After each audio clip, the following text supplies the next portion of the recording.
अक्षी तृतीय कम स्टार्ट है आउ दुईटा घोड़ा आग गला वर्ष दुईटा घोड़ा होता ए वर्ष दुईटा घोड़ा लगुच नुआ दुईटा घोड़ा लगुच ए गोटे कम अलरेडी कंप्लीट हो सारा आउ गोटे कम चलती आ गोटे घोड़ा चलती 30 तारीख सुधा कम कंप्लीट हो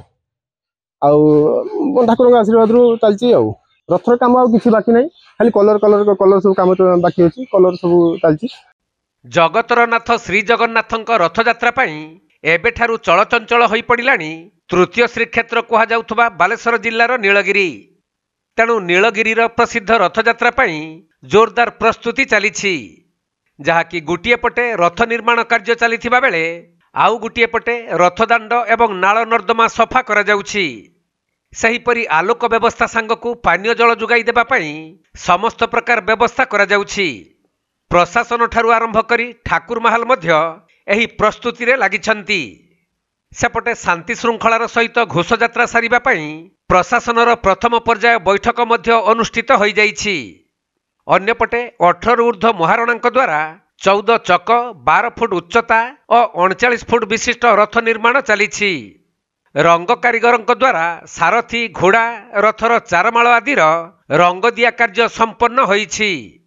तेबे रथयात्रार 2 दिन पूर्व समस्त कार्य शेष हेब बोली महारणा और ठाकुर महासुल पक्षरु कहा जाइछि।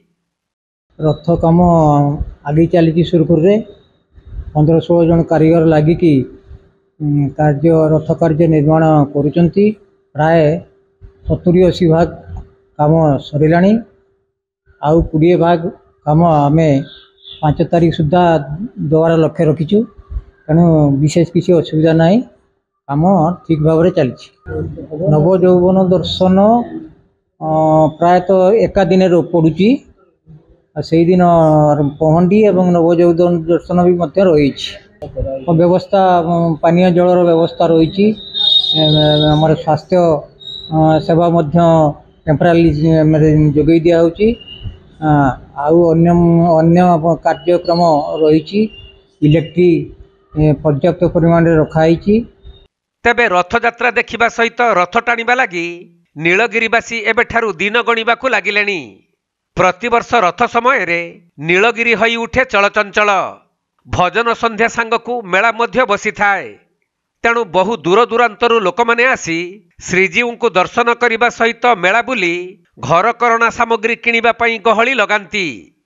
सही क्रम रे चलित वर्ष जुलाई 7 तारिख अपराह्न रे ठाकुरଙ୍କୁ पहंडी करा जाई रथकु अणा जिवो। आउ राजांक द्वारा छेरा पहरा करा जिबाकु थिबा बेले 8 तारिख दिन रथ टणा जाई अधा बाटरे रहिबो। तही परदिन पुणी रथ टणा जाई श्री गुंडीचा मंदिर निकटरे पहुंचिबो बोली ठाकुर महल कार्यनिर्वाही अधिकारी सूचना दैछंती। तेबे एठारे रथरु बाहुडा पर्यंत बहु भक्तंक समागम हेउथबारु व्यापक पुलिस बंदोबस्त करा जिबा सहित ट्रैफिक व्यवस्था को मध्य कड़ाकड़ी करा जिबो बोली जणा पड़िछि।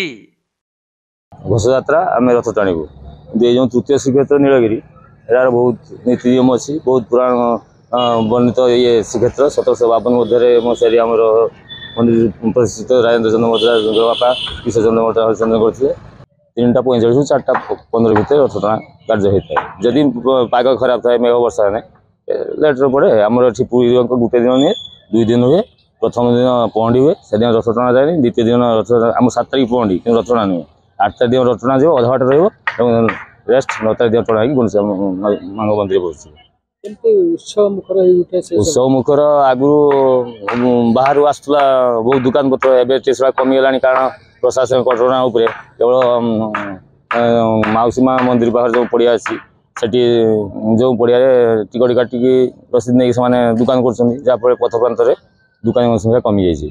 आगुरी से बेसी गहली जना होता है जना तथापि ये लोक अति 50,000 रु ऊर्ध्व हमें पाग भल था। भजन संध्या हुए रथयात्रा आग दिन हुए।